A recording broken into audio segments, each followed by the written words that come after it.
saja yang bisa tumbuh menjadi apa saja. Kemudian dari bibit itu dia mengeluarkan suatu air, suatu cairan yang dia bisa menyembuhkan luka.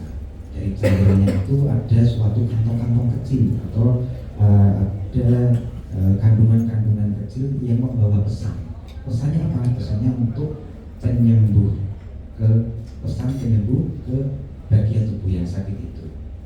Atau lebih mudah lagi, atau lebih pendekatan yang lain lagi adalah analogi tukang bakso ya. Ini sering sekali disampaikan dari KWP juga bahwa stem cell itu seperti tukang bakso dan gerobaknya. Jadi pakai lengkap, sak tukangnya, sak gerobaknya, sak isine, begitu ya. Kemudian di dalamnya ada komponennya, ada komponen baksonya, komponen sayurnya, komponen mie-nya, mie kuning dan mie mie putih, ketelannya yang enak itu, ya itu namanya secretum. Ketika itu dikemas menjadi satu bagian, ada satu bungkusan, satu cup begitu atau satu mangkok yang isinya lengkap sudah tersaji, maka itu namanya exosome, gitu ya. Apapun, monggo silakan mau pakai yang manapun, yang penting nanti dalam mengedukasikan pasien bisa diterima dengan cara yang lebih mudah.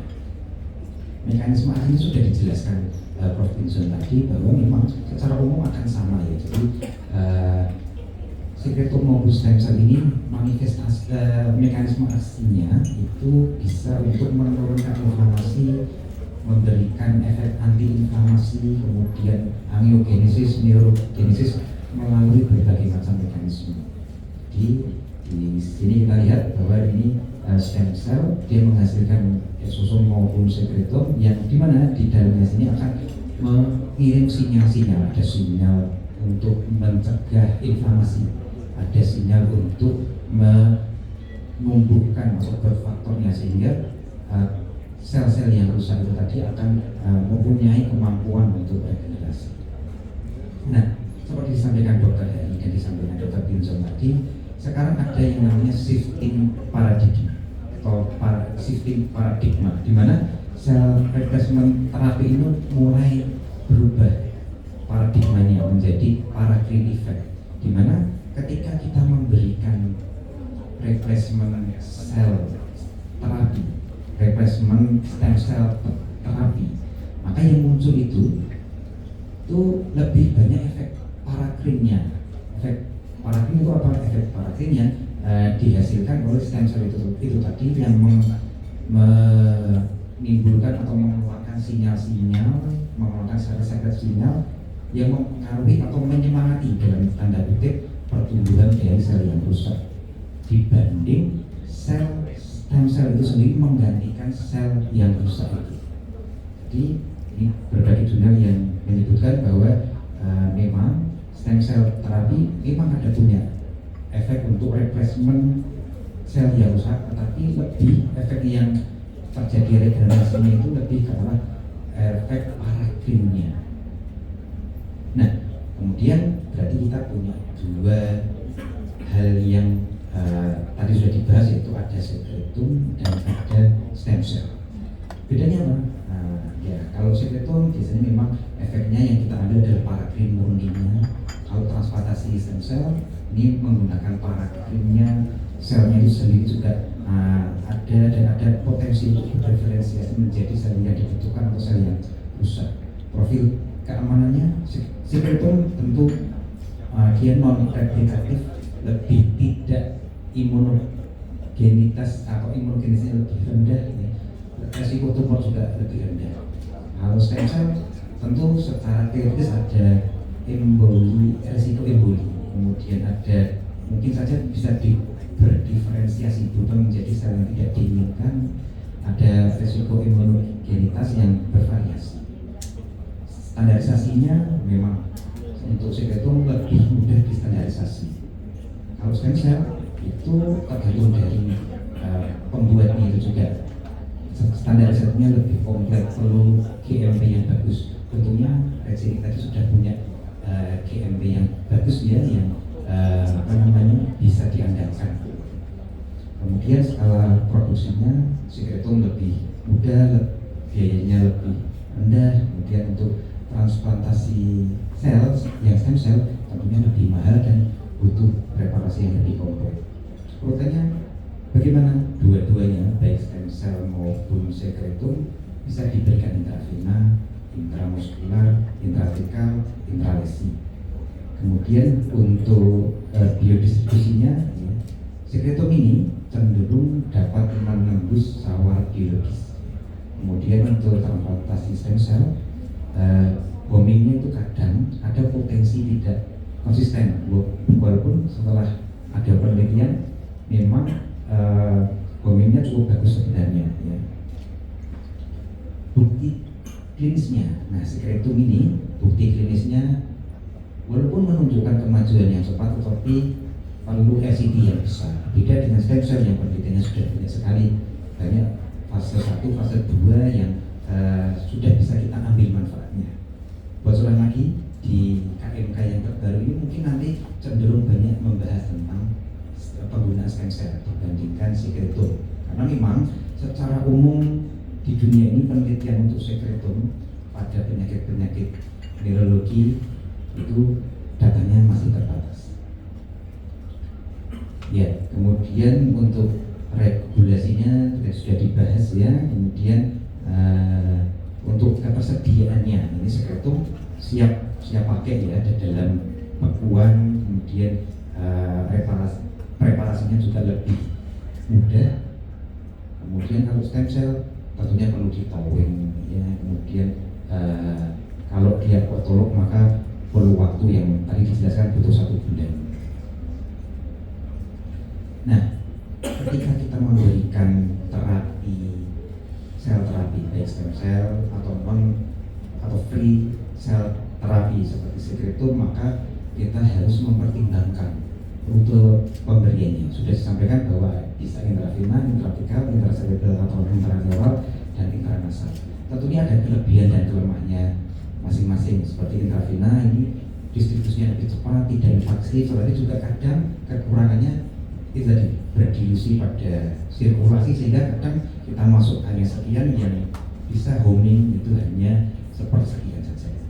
Intratekal ini aksesnya akan langsung ya, paparan sistemnya lebih rendah, tetapi juga bisa saja risiko komplikasinya lebih tinggi.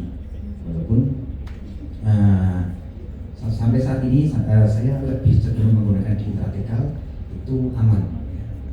Kemudian respon imun juga bisa ada potensi muncul, terutama di sistem saraf pusat.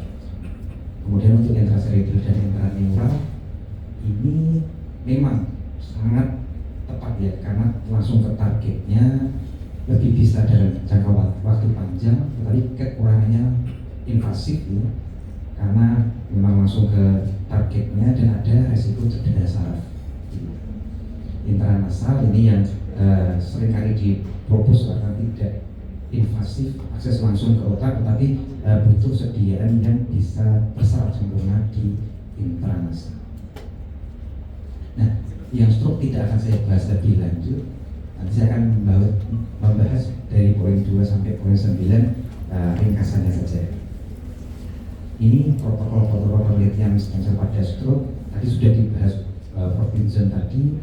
Biasanya kalau saya tinggal saya mengumpulkan penelitian-penelitian dari 5 tahun terakhir, kemudian protokolnya saya buat ringkasan. Dari ringkasan protokol inilah yang kita bisa menggunakan untuk basis terapi kita. Nah, ini sekarang ini kita membahas tentang Parkinson disease. Bukti yang paling kuat dan paling rinci protokolnya yang langsung dimasukkan ke intrastriatal atau ke butamin. Untuk sekretum dan susum pada pasien Parkinson bagaimana? Masih minim, ya, masih minim data, kebanyakan hanya serial kasus, dan uji acaknya juga masih berjalan. Selama ini bagaimana? Selama ini ketika saya praktek, saya menggunakan itu tadi protokol dari COVID. Jadi diberikan fase intensifnya sehari sekali selama 5 kali, kemudian diulang lagi per bulan. Hasilnya bagus. Saya ada sekitar 3 atau 4, saya agak lupa. Jadi pasien Parkinson dengan penggunaan levodopa 4x1 dan THP 4x1 dengan penggunaan sekreton dan diberikan setiap 1 bulan sekali, pasien gejalanya berkurang, obatnya bisa menurun menjadi yang awalnya levodopa 4x1 menjadi 2x1, yang awalnya menggunakan THP sekarang tidak menggunakan THP. Malah itu kadang pasien ingin setelah merasakan injeksi sekreton intramuskular pada pasien Parkinson itu minta lagi, dok saya sudah efek sekretonnya sudah berkurang, saya mulai ngeyel lagi, mulai tremor lagi, tolong saya diinjeksi. Dan biasanya kami lakukan setiap 1 bulan sekali. Nah ini protokolnya ya. Ini diberikan intratriapal paling banyak, dan ada yang diberikan intranasal ya. Tapi intranasal ini kadang juga terbentur oleh apakah bisa terserap sempurna atau tidak, kemudian bioavailabilitasnya apakah bisa terserap dengan baik atau tidak, masih sangat kurang datanya. Untuk multiple sclerosis bagaimana? Karena saya di neuroimunologi, neuroinfeksi dan kritikal, saya sangat sering sekali untuk menghadapi pasien-pasien multiple sclerosis. Di Muardi saya bekerjasama dengan Dr. Arif yang juga kebetulan di reumatologi. Pasien multiple sclerosis ini kalau berdasarkan pengalaman dari yang sudah kita lakukan, kita sering menggunakan injeksi sekreton intrathecal. Tapi pada penelitian yang ada, ya ini memang masih banyak penelitian yang menggunakannya stem cell. Nah ini ya, ini yang otolog ini, yang otolog ini biasanya cenderung lebih dipakai pada MS yang tipe relapse relating. Kemudian ada juga yang diberikan IV dengan dosis tunggal, ya, itu hasilnya cukup bagus pada inflamasi akut yang ketika di MRI 6 bulan. Nah, untuk sekreton ini sudah diterapkan cukup aman, tapi buktinya baru series ya, dan bisa kita gunakan. Untuk demensia Alzheimer bagaimana? Demensia Alzheimer ini ada banyak penelitian ya. Salah satunya diberikan intraventikular, kemudian ada yang intraparenkim, intravena, intranasal juga ada. IM tidak lazim digunakan pada demensia Alzheimer ini, lebih baik di intraventikular, intraparenkim atau intravena.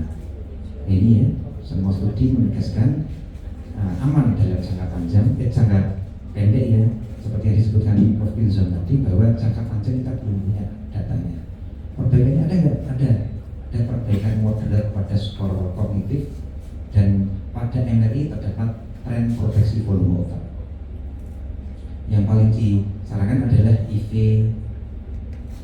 melalui pemberian intravena karena lebih praktis dan resikonya lebih rendah.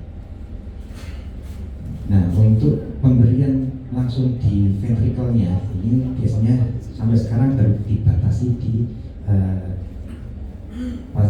pasien dengan riset saja. Untuk amyoterapi lateral sclerosis bagaimana? Kebanyakan intrathecal, dan ada banyak yang menyebutkan plus dengan intramuskular.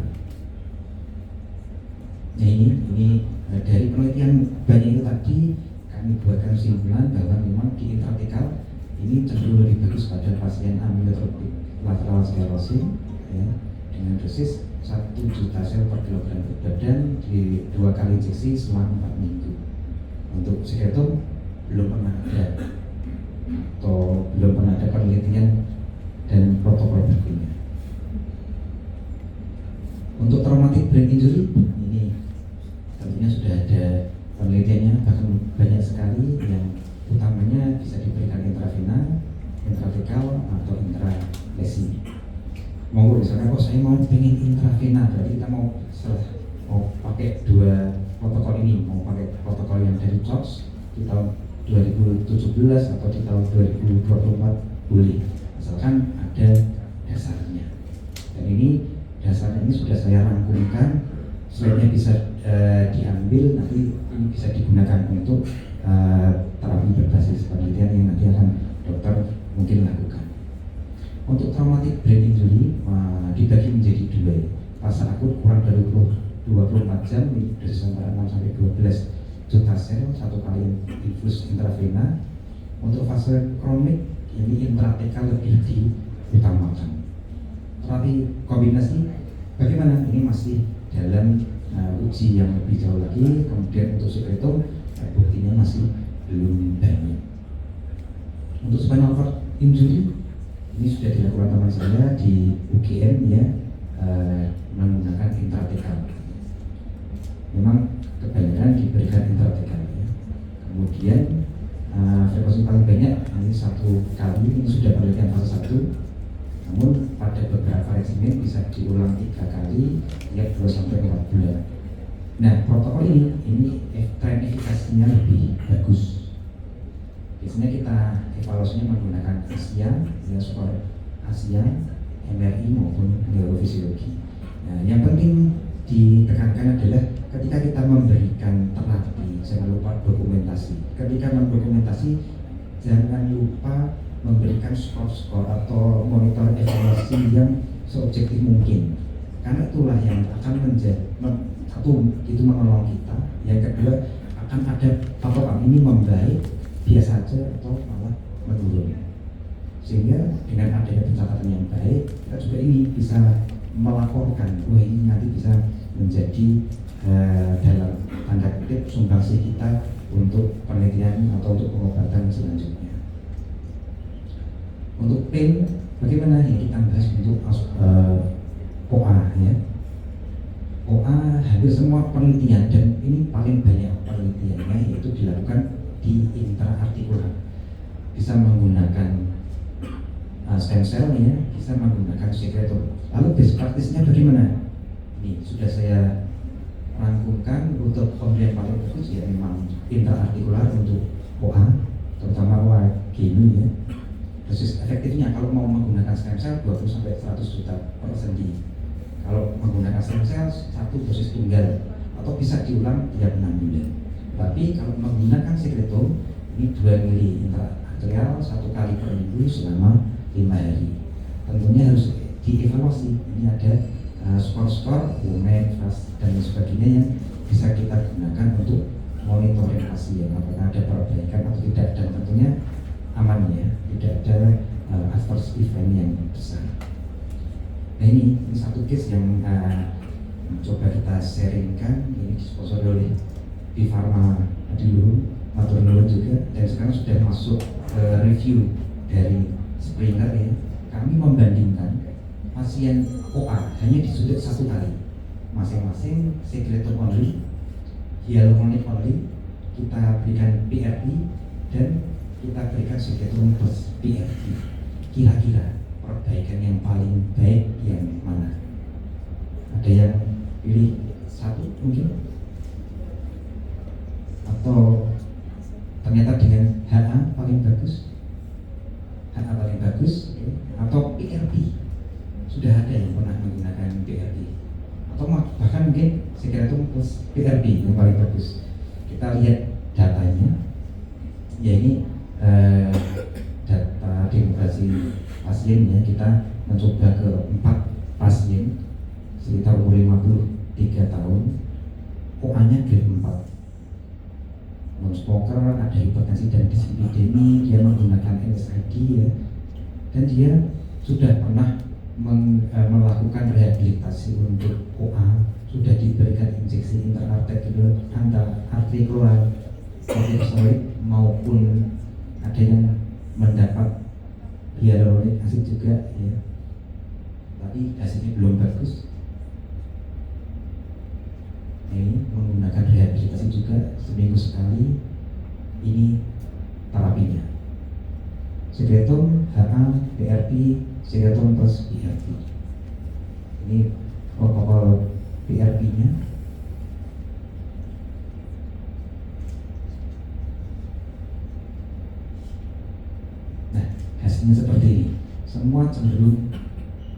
skor WOMAC-nya menurun, tapi bisa kita lihat ya, penurunannya yang paling sedikit pada second pasien itu di hyaluronic acidnya. Saya juga ini ya menggunakan hyaluronic acid, kebetulan punyanya Kalbi juga sudah yang paling bagus, yang depannya D. Tapi kami juga menggunakan produk yang lain ya.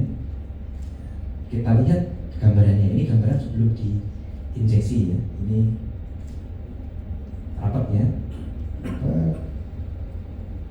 Nah ini pasien seperti yang kita lihat paling pojok ini paling bagus gambarannya. Ini adalah PRP plus secretum. Ini hasilnya paling bagus. Yang kedua adalah secretum only. Secretum only itu hampir sama dengan PRP only. Dan yang paling buruk adalah atau yang perkembangannya tidak begitu bagus di hyaluronic only. Monggo nanti pilih yang bagaimana. Tetapi yang jelas untuk PRP itu memang standarisasinya sangat kurang. Kadang tergantung dengan alat juga, kemudian tergantung yang memisahkan antara bis plasma protein dengan box plasma proteinnya. Jadi faktornya masih banyak sekali. Tapi paling tidak secretum ini merupakan terapi yang promising gitu ya. Dan ketika dikombinasi hasilnya cukup bagus. Untuk pain bagaimana ini? Pain ini terutama di degenerative disc disease, biasanya diberikan intradiskal. Saya ada satu pengalaman pasien dengan postlaminektomi. Postlaminektomi dia masih merasakan nyeri, terutama di daerah operasinya. Kemudian kita injeksi di intramuskular di perilesi intraoperasi itu. Kebetulan pasien ini asuransi, tapi asuransinya dari asuransi tambang. Jadi dia pasien pekerja tambang.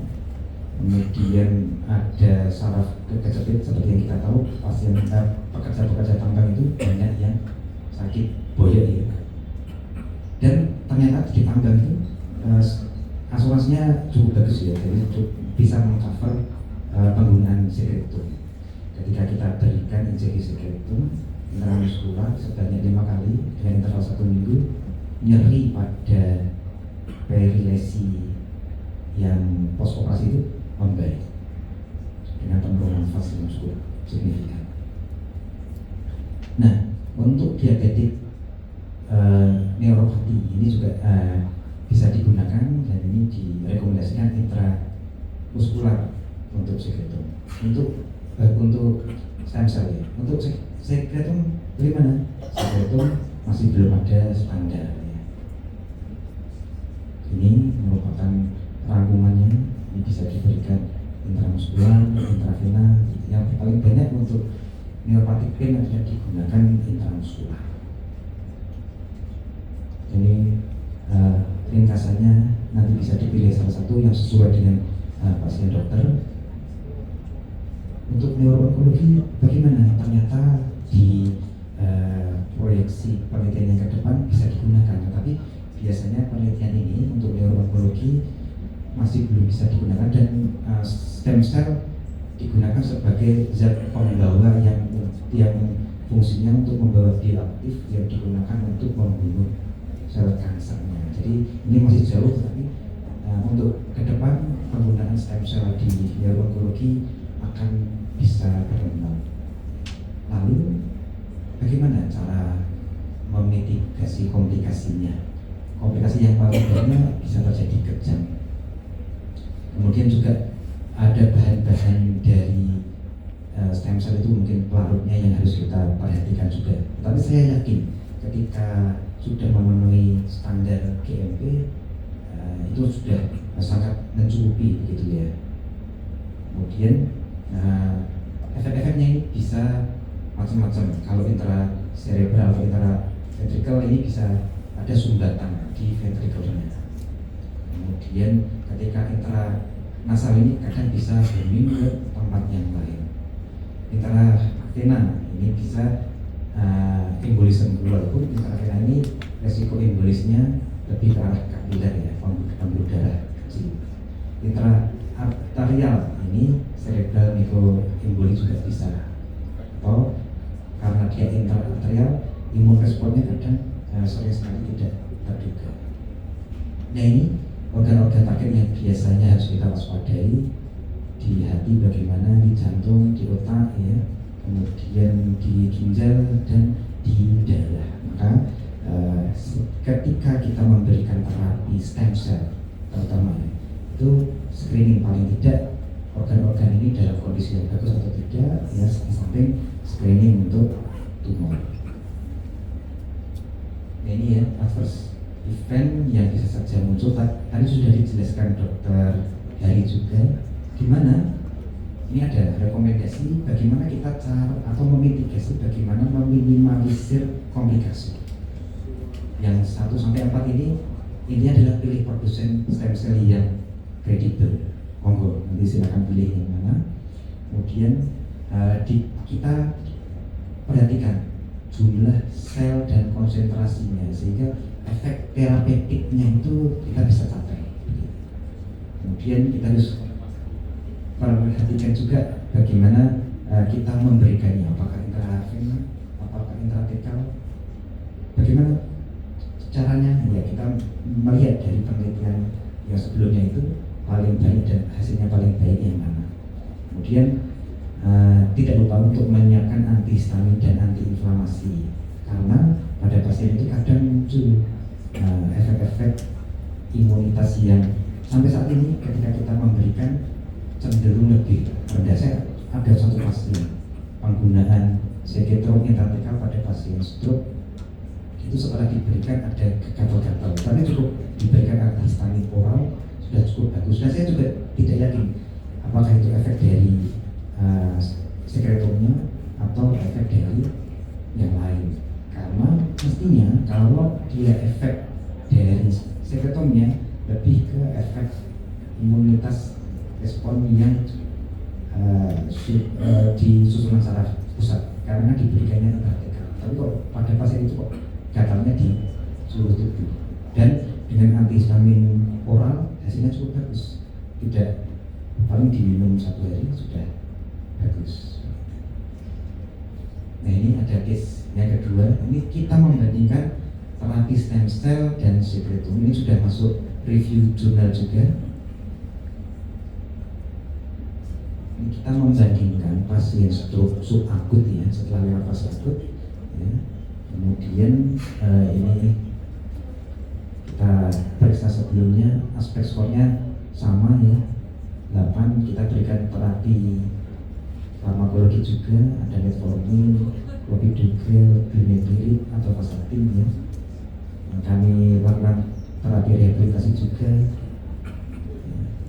Kemudian kita lakukan intratekal. Ini ada sedikit video ketika kita melakukan injeksi intratekal pada pemberian sekretom.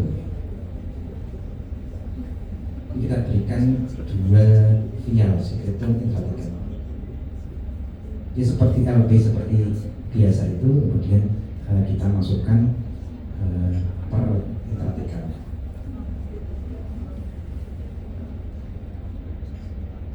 Hasilnya bagaimana? Kita lihat secara fungsional, kemudian kita lihat juga secara QEEG-nya. Ternyata terdapat perbaikan di QEEG-nya. Lihatnya bagaimana? Lihatnya kita membandingkan antara yang kalau di QEEG itu ada yang namanya delta, theta, alpha, beta rasio. Kita bandingkan dan ada perbaikan pada pasien, baik penggunaan sekretom maupun stem cell. Tapi ada sedikit perbedaan pada penggunaan stem cell maupun sekretom. Pada sekretom itu perbaikannya cenderung lebih cepat. Kemudian yang biasanya kita bisa lihat 1 bulan awal, ya, tapi setelah 1 bulan cenderung stagnan. Tapi pada stem cell kita berikan 20 juta stem cell, dia perkembangannya itu lambat, tapi jangka panjang sampai 3 bulan itu masih ada perbaikan yang bagus. Sedangkan pada sekretom itu cenderung 1 bulan aja kemudian stagnan, baik dari segi fungsionalnya maupun dari QEEG-nya. tapi ini memang penelitian yang baru awal, kita baru mencatatkan, baru sampelnya cuma satu. Jadi kami butuh sampel-sampel lagi. Kalau ada dari dokter-dokter sekalian yang ingin melakukan terapi ini, jangan lupa dicatat.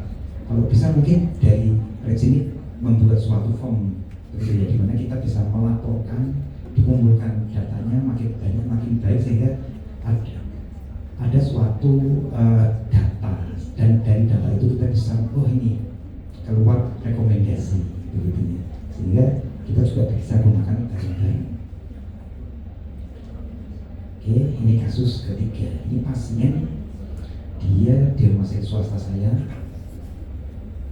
laki-laki ya, umur 55 tahun, ini plegi, benar-benar plegi, baik atas maupun bawah sebelah kiri.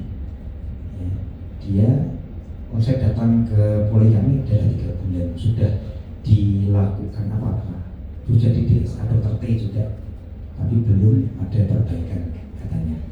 Gitu ya. Kemudian setelah itu kita coba lakukan secondary injection di saat itu juga ya, pasien rawat inap. Oh ya, intratekal itu sebaiknya rawat inap paling tidak 1 hari untuk menilai apakah ada efek samping atau tidak. Kita berikan, kemudian setelah itu pasien merasa lebih baik, nanti akan kami sampaikan perbaikannya. Kemudian dia justru minta, dok, saya sekreter bagus, saya mencoba untuk terapi stem cell saja di bulan ke-5 ini. Di samping itu pasien juga ada rehabilitasi intensif, dan kami juga melakukan neuromodulasi RTMS sebanyak 3 siklus. Nah ini ya, ini waktu kita menginjeksikan, jangan lupa tindakan aseptik, marking, lumbar puncture seperti biasa. Ini menggunakan 40 juta umbilical cord mesenchymal stem cell. Kalau tadi dokter Prof. Binzon tadi kan karena IV dia 50 mili, 50 cc, kalau intratekal cukup 5 cc, ya, diberikan 0,9 ya, 40 juta sel ya, kemudian diinjeksikan. Nah ini ya, ini mungkin video singkat, mungkin nanti bisa menjadi gambaran. Ini waktu sterilisasi ya, kita persingkat saja ya. Ini waktu ya identifikasi ya, kita wajib mengidentifikasi, mengenalkan ke keluarga, dan biasanya ketika kita pesan sel ini ke Rajini itu sudah ada sertifikatnya yang kadarnya seberapa, yang nantinya diberikan ke pasien juga. Nah ini kita tampung dulu. Jadi ketika kita menginjeksikan di bawah 5 cc itu tidak perlu ditampung atau tidak perlu dikeluarkan dulu RCS-nya. Tapi ketika di atas 5 cc itu perlu dikeluarkan dulu agar tidak mengganggu cerebral hemodinamik di otak. Gitu ya, kita keluarkan dulu. Setelah kita keluarkan 5 cc atau sebanyak yang kita injeksikan, kemudian kita injeksikan. Ini ya, ini sama seperti kalau teman-teman sekalian biasa menginjeksi kemoterapi intratekal, itu sama, mudah sekali dan cukup bagus, karena paling tidak kita makin mendekati dari lesinya.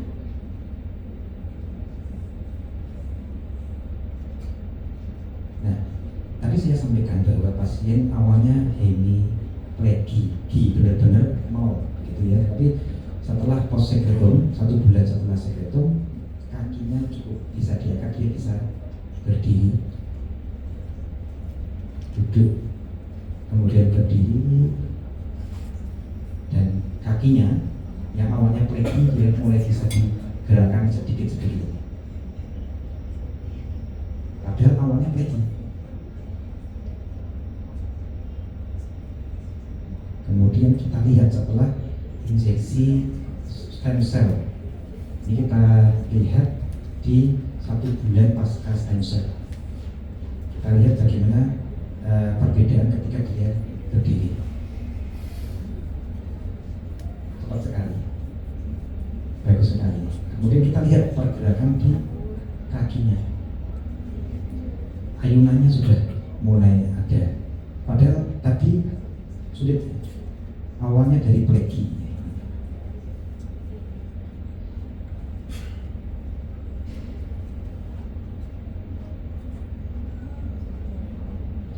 Kemudian kita lihat lagi, dia bisa mulai mengangkat. Jadi ada suatu ya, kardus, nah dia bisa mengangkat.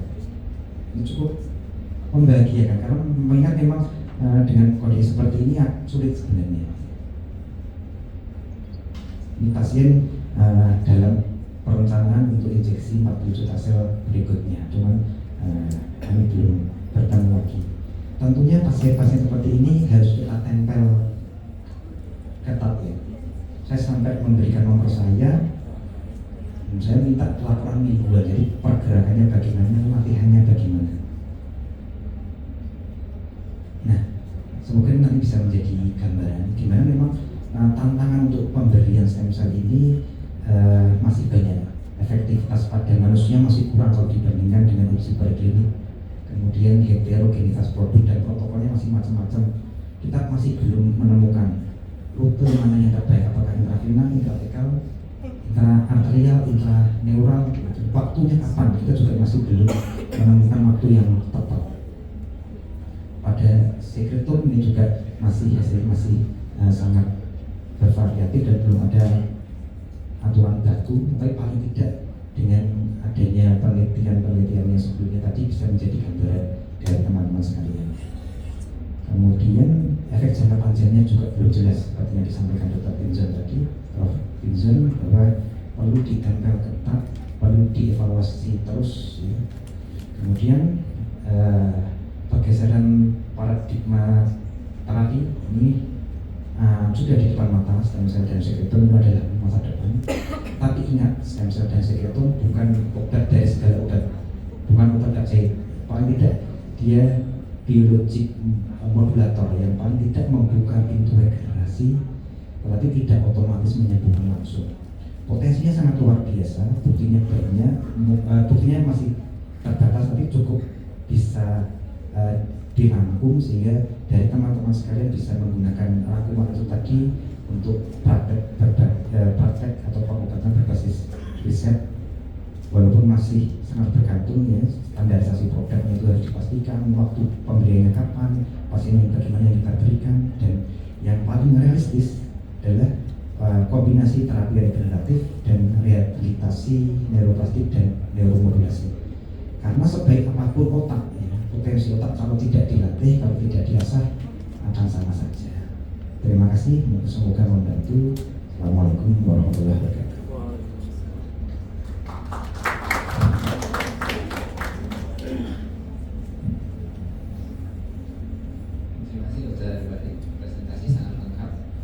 Disertai dengan perubahan-perubahan klinis yang sangat baik, tentunya membuat kita jadi semakin ingin tahu ya.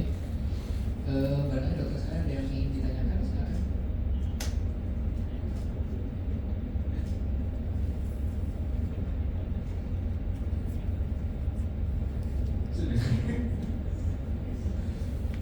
Baik, kita tawarkan ada yang mau tanya barangkali. Dokter Melvin kayaknya goyang-goyang kepala.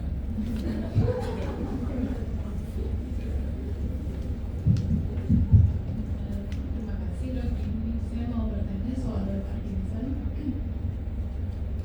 Menurut pengalaman dokter dok, kalau untuk Parkinson tuh dengan terapi stem cell itu kira-kira dan apakah terbukti efektif, seberapa kali pemakaian, dosis bagaimana, atau juga penyakit degeneratif sih dok, kayak Parkinson, demensia itu kan degeneratif susah disembuhkan ya kita tahu. Nah, bagaimana kira-kira menurut dokter efektivitas dari Ya, baik. Untuk terapi penyakit neurodegeneratif khususnya Parkinson itu memang kalau berdasarkan bukti penggunaan stem cell intralesi itu yang paling disarankan, baik Alzheimer maupun pada Parkinson. Kalau pada Parkinson intrastriatal di vitaminnya. Tapi sampai sekarang saya belum punya pengalaman untuk pemberian stem injeksi sekretum pada pasien Parkinson. Kita menggunakan injeksi intramuskular 5 kali ya, dengan jarak 1 hari itu cukup bagus. Tapi butuh pengulangannya seberapa? 1 bulan begitu. Jadi kami ada 3-4 pasien Parkinson yang sekarang rutin menggunakan injeksi sekretum. Cuman memang harus diinformasi sebelumnya bahwa memang buktinya masih belum banyak, kemudian efeknya mungkin juga kita belum tahu. Tapi saya kira setelah ada informasi kemudian kita cacat begitu ya, itu akan sangat membantu kita. Dan di pasien juga akan lebih mantap karena kita ini ya evaluasi terus gitu. Dan ternyata hasil intramuskular sekretum cukup bagus, terutama pada pasien Parkinson.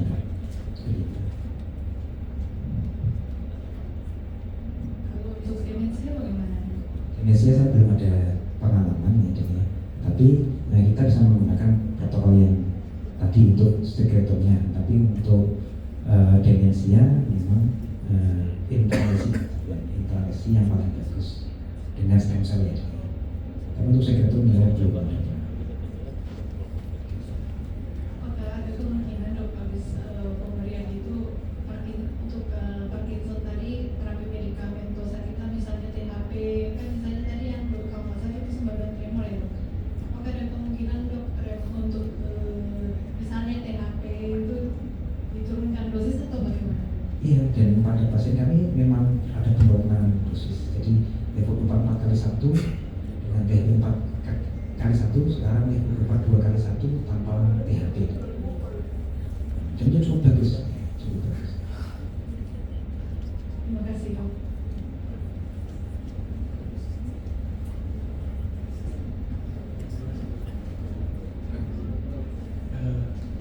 Yang saya katakan kalau misalnya intralesi, bagaimana dengan pengalaman dengan intrasekretarial? Karena kita kalau kita bayangkan kalau kita semua di bawah di sekitar dan di pulau sendiri otomatis itu lebih dekat dengan wilayahnya. Kita berbeda dari TK. Apakah memungkinkan dan dosisnya apakah sama? Ya, untuk stem cell intra arterial itu memang bisa langsung deh, tetapi ingat intra arterial itu juga nanti berputar lagi ya. Jadi memang nanti bisa dekat tuh, kita dekatkan di daerah yang lesi secara intra arterial, kali juga dia akan muter lagi. Itu kenapa ketika dia muter lagi bisa saja nanti baliknya ke otak juga nanti prosesnya akan jauh lebih menurun, kemudian baliknya ke otak jauh lebih menurun lagi. Tapi memang kalaupun mau pendekatan yang bisa kita lakukan yang paling mendekati dan berefek lebih jangka panjang adalah sebenarnya vertikal. Walaupun memang bisa dilakukan di intra arterial. Dan ini merupakan kita masih butuh data sebenarnya untuk intra arterial itu bagaimana. Mengingat Nevi akan punya akses itu. Kalau saya di neuroinfeksi dan neuroimunologi, akses saya di intratekal, maka saya lebih cenderung menggunakan di intratekal. Semoga dokter bisa menggunakan di intraarterial, kita buat penelitian bareng-bareng sehingga nanti ada tuh guidance atau ini untuk intraarterial bagaimana.